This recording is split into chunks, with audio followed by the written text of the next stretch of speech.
એટલે હું શું કહું છું, હા આ વોટ્સએપ પર મને છે ને એક કંકોત્રી આવી છે. હા એમાં એવું લખ્યું છે કે ભોજન સમારંભનો સમય સાંજે 7 વાગ્યાથી ગેસ રહેશે ત્યાં સુધી. હું હોય કોઈ દિવસ આ કોઈ મસ્તી નહીં કરી હોય ને? એટલે કાકા જો હવે એમાં એવું છે કે કમર્શિયલ ગેસ છે ને હા. એના લોચા તો ચાલે જ છે. અચ્છા. બીજું કે સોશિયલ મીડિયા પર ખરેખર એવી વાત ચાલે છે, એક છોકરીએ લખેલું હા. કે જો તમે લગ્નનું પ્લાનિંગ કરતા હો ને હા. તો આ સમય બેસ્ટ છે.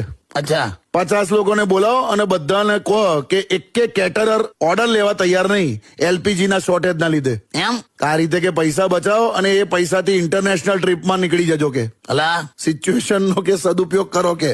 બોલો હવે વિચારો, કોરોના જેવું. હા જો કે એક રીતે સાચી વાત છે નહીં, કેમ? પણ અત્યારે લગ્નમાં જેટલો ખર્ચો મેકઅપ નો થાય છે ને હા એટલા ખર્ચામાં 30 વર્ષ પહેલા આખા લગ્ન પતી જતા હતા.